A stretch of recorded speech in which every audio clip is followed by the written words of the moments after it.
Supermarket, my old friend. Toilet paper back again. Gotta do some really good cleaning. There's no need to use my own napkin. And the vision of a lady in LA telling me no more discount for clients. At the bus stop all alone, instant noodles back for four.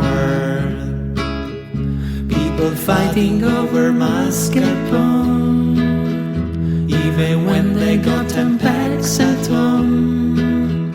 And the flour, they have plenty in their shelf. But for myself, no more stock for clients. And I'm Skyping with my friends, watching series, making bread,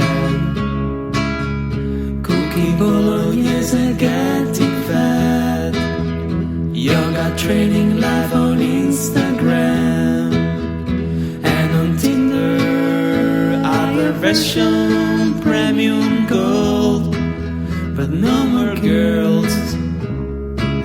This is the virus, abstinence.